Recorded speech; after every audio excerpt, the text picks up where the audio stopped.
Tout le monde dans ce monde il a envie de voyager, de visiter des différents pays, des différents endroits. Donc tout le monde a besoin de ça. Alors, ce qu'on va essayer de parler dans cette vidéo, c'est comment éviter un refus de visa. Alors reste avec moi dans cette vidéo.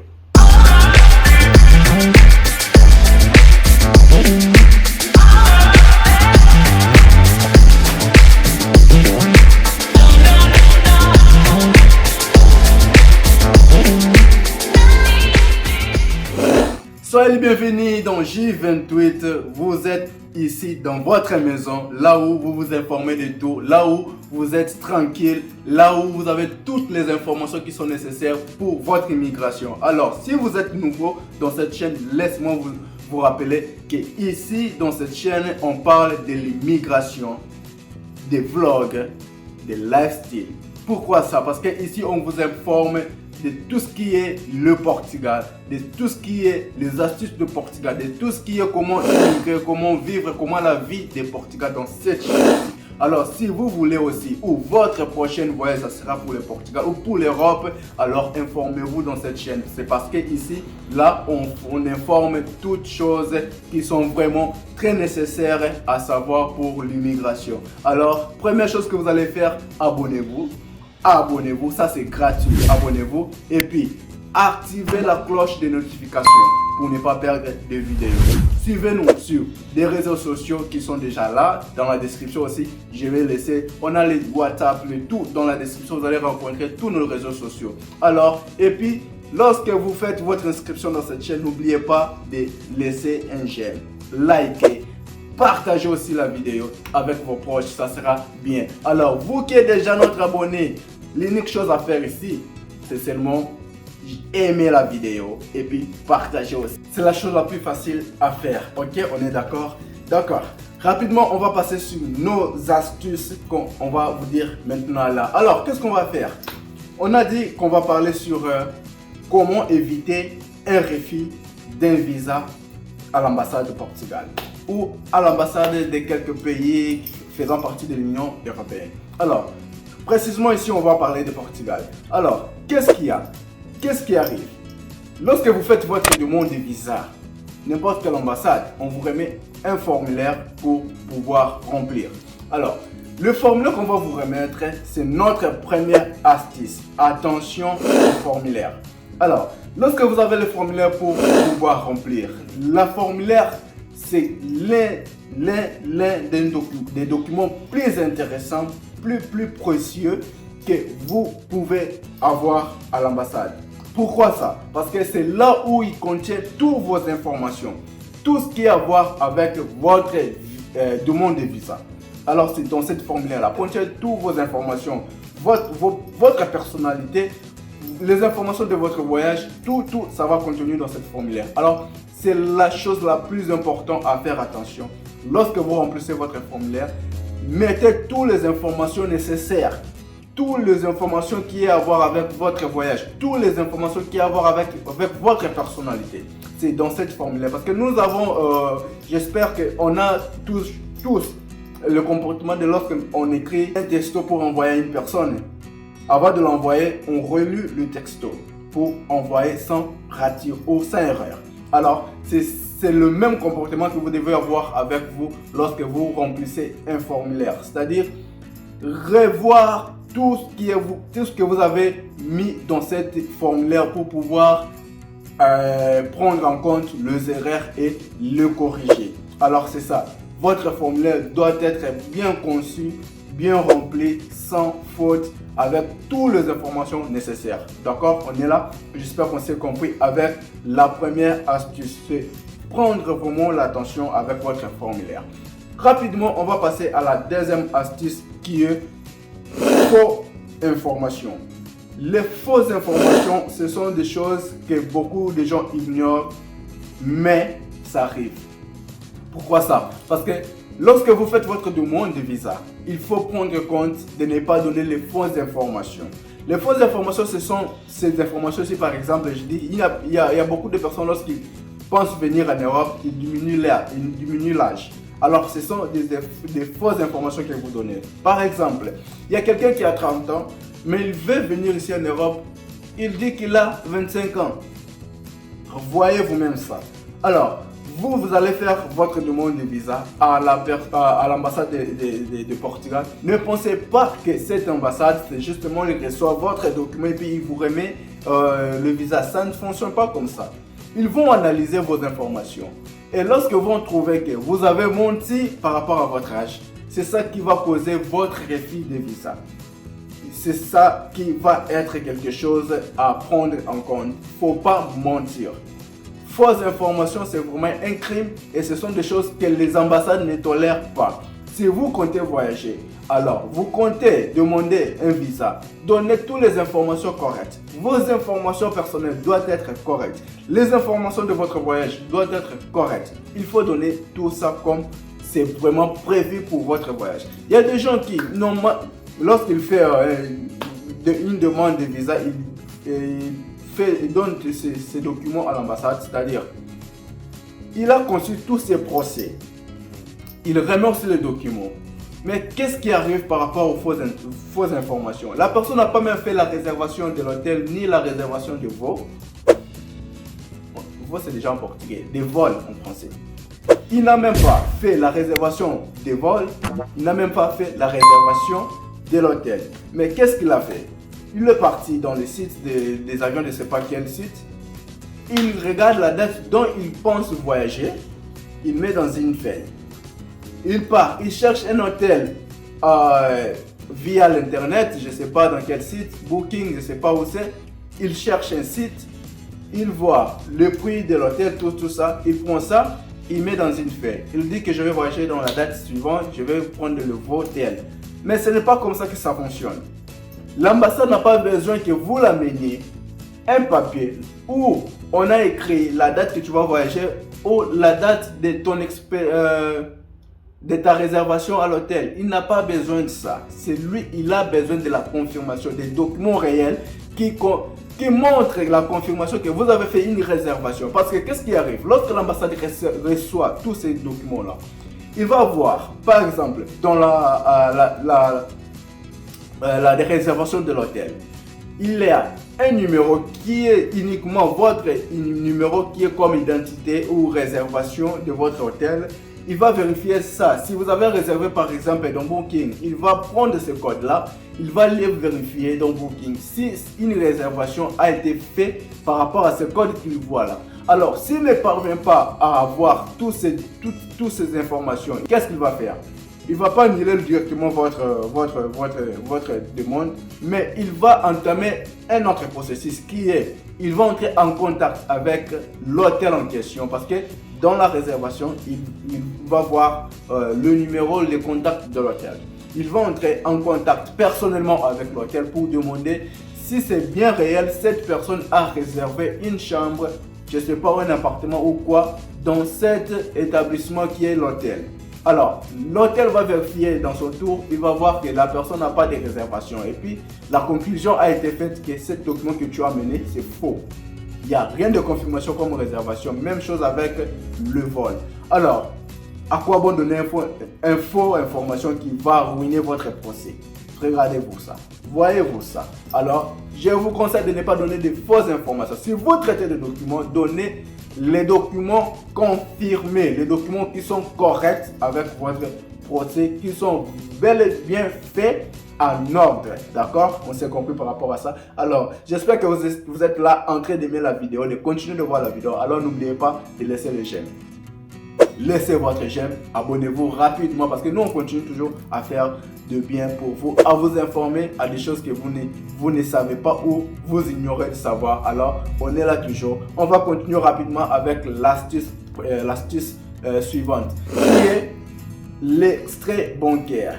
C'est quoi l'extrait bancaire? J'espère que celui qui compte voyager, il a droit à avoir un extrait bancaire. L'extrait bancaire, c'est justement un document qui va prouver que vous disposez des moyens financiers. Vous disposez des moyens financiers qui peuvent être, donc, qui peuvent vous aider à votre voyage. C'est-à-dire, l'extrait bancaire, ça se prend toujours à la banque. Vous demandez à la banque vous donne l'extrait bancaire que vous allez amener avec vous. Mais quel est le problème avec ce document? Il y a beaucoup de gens qui commettent des erreurs avec ces documents. Qu'est-ce qu'ils font? L'extrait bancaire, c'est, comme je viens de le dire, c'est le moyen qui justifie votre capacité ou votre réservation de l'argent que vous amenez avec vous dans le voyage. Il y a les gens qui, bon, je sais pas, on les demande l'extrait bancaire, il l'amène pour amener à l'ambassade. Son compte n'a même pas de mouvement, n'a rien du tout. Mais comme lui, il a besoin de voyager, il a besoin d'avoir un visa, il va demander un visa dans l'ambassade. Et puis l'extrait bancaire qu'il va amener n'a même pas de l'argent. Pour avoir de l'argent, je sais pas, il part. Je sais pas si c'est son père, sa mère, sa tante, je sais pas qui. Il va demander de l'argent justement pour qu'on lui fasse un service. Il dit à la personne, je vais mettre seulement dans mon compte et puis je vais te remettre. C'est-à-dire, dans son propre compte, il a 50 euros, disons en euros. Il a 50 euros. Alors, il demande 3000 euros à l'extérieur pour venir mettre dans son compte pour faire 3500 ou 3050 euros, pardon. Et puis, lorsqu'il tire son extrait bancaire, il prend cet argent, les 3000 euros d'autrui, il va rembourser ou il va remettre à la propriétaire de cet argent-là. Donc, son réel montant est 50 euros, mais il a pris 3000 euros d'autres personnes pour mettre et tirer l'extrait bancaire et rembourser cet argent. Alors, vous remettez à l'ambassade un extrait bancaire qui a 3050 euros. Ne pensez pas que l'ambassade directement va voir le montant final. Lorsqu'on demande un extrait bancaire à la banque, on demande souvent les 3 derniers mois. Alors, l'ambassade a besoin de ce document. Pourquoi? Ce n'est pas pour voir le montant que vous avez, le montant final que vous avez dans votre compte. C'est justement pour voir, analyser le mouvement qui sont faits dans votre compte durant ces 3 derniers mois. C'est-à-dire, quels sont les montants que vous retirez, tous ces mouvements-là, vous retirez, vous déposez, vous retirez, vous déposez. Il va analyser toutes ces sorties, entrées de votre argent. Alors, vous n'avez pas de sorties, vous n'avez pas des entrées, vous n'avez rien du tout. Alors, vous avez pris seulement les 3000 euros, vous avez tiré un extrait avec 3050. Lui n'a pas besoin de ça. Parce que, qu'est-ce qu'il va faire? Bon, cette personne a 3050 dans son compte, mais il n'a pas de mouvement. Qu'est-ce qu'il va faire? Il va entrer en contact avec la banque. Parce qu'ils ont l'autorisation de contacter la banque. Il va demander, parce que la banque n'a pas l'autorisation de donner vos informations, mais il va demander, comme lui c'est l'ambassade, il va demander à la banque.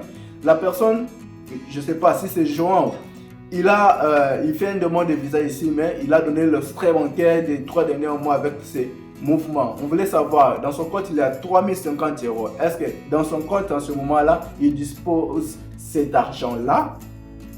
Et la banque va confirmer. Vous avez déjà passé là-bas, retiré l'argent, vous avez déjà remis au propriétaire de l'argent. La banque va le confirmer. Non, le monsieur a déjà retiré les montants 3000. Dans ce moment ici, son compte est inférieur à 3000. La conclusion, c'est déjà pris que la personne, cet argent n'était pas son argent. Il a pris seulement pour faire ce mouvement-là. Alors, ça va causer aussi que vous avez donné de fausses informations, vous avez menti, vous n'avez pas la capacité, vous n'avez pas l'argent. Ça va causer un refus de visa dans votre procès. Alors, il faut faire très attention. Si vous avez la vision, je ne sais pas, au futur que vous avez voyagé, vous avez l'envie de voyager, il faut préparer bien avant vos dossiers. Ce qu'il y a à voir avec l'extrait bancaire, il faut déjà faire des mouvements, tout type de mouvements, faites des mouvements pour que ça va aider, même si à la fin de compte, parce que vous voyez dans le formulaire, on écrit par exemple la somme de 200 euros max ou minimum pour pouvoir avoir un visa. Ces 200 euros, c'est moins. L'ambassade n'a pas besoin de voir 5000 euros dans votre compte bancaire. Non, il a justement besoin de voir le mouvement qui se passe dans votre compte bancaire. Alors vous pouvez demander un visa avec un extrait de 500 euros. C'est valable. Alors, s'il n'y a pas de mouvement, c'est ça le problème. C'est ça le problème. Il faut avoir du mouvement avec votre extrait bancaire. Alors, on va passer à l'astuce suivante. L'astuce suivante, c'est la plus importante à prendre en compte. C'est quoi? Il y a des gens, bon, je ne sais pas, ça arrive. Il y a des gens qui n'ont pas la base, qui n'ont pas vraiment la connaissance des documents demandés, de traiter les documents pour faire les demandes de visa. Alors qu'est-ce qu'ils font? Ils passent par l'agence de voyage ou ils passent par une personne qui sait faire ce genre de choses. Alors, qu'est-ce qui arrive par rapport à ça? Il y a des gens qui commettent des erreurs. Vous laissez seulement l'agence de voyage ou la personne que vous avez confiée pour vous faire tout le procès et remettre à l'ambassade.